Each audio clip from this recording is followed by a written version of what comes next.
When I was a little boy, I thought of God as a big guy who sits on a big throne and watches over us.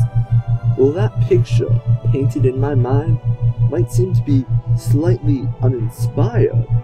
It seemed to make sense to me at the time. Even the simple but significant fact that I can't remember a time before I knew God, that alone is a testament to my family's faith. Today, my image of God has become more abstract, since God is a spirit and it's hard to comprehend an all-knowing and all-powerful being. But that is not to say that I simply lost interest in God. Actually, the opposite is true.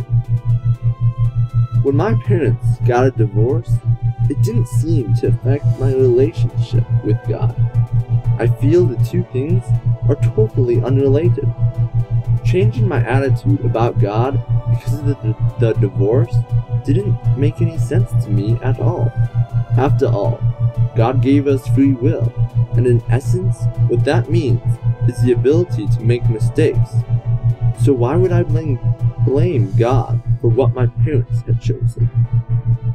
However, I did see my parents, who are both Christians, act in very unloving ways during the divorce.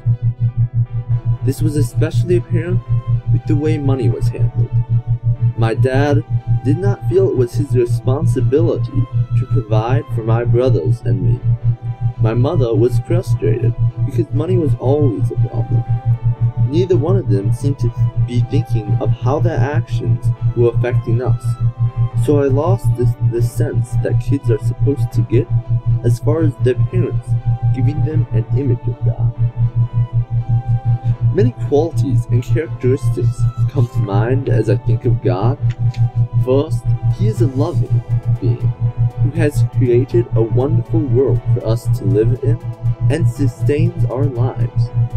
God is total justice and shows that sometimes in anger. God's mercy is amazing and hard to understand because it is both literally and figuratively out of this world. God has always been the one I turn to when I'm scared or don't want to do something.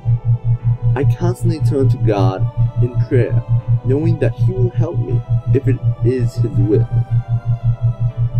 When good things happen to me out of the blue, I thank God for them. Whenever these little miracles happen, I can see that God cares about me personally, and in this way shows His love for me in many ways. Examples of God's love and care for me are evident. Because He gave me a great mother, God also gave me great brothers who are fun just to hang out with. Whether it is playing video games, watching some sort of anime, or just sitting around chatting, we will talk for hours on end. Whether it is talking about the newest idea for a video game, or delving into deeper topics, they are really a blessing in my life.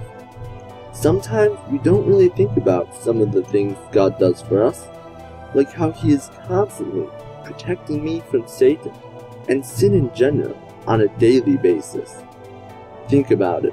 There's a lot of evil in our world today, and while I might not be perfect, I can safely say that God has been with me throughout my life, and I am trusting that He will be there for me for a long time to come. I don't think it's God's fault that people enter into relationships which are unhealthy and eventually end in divorce. God is always present, yet He gives us free will to act on what we think we should do. He always wants to be a part of our lives. He is always loving us. God always is watching and guarding us. And this is especially nice to know when we are hurting the most.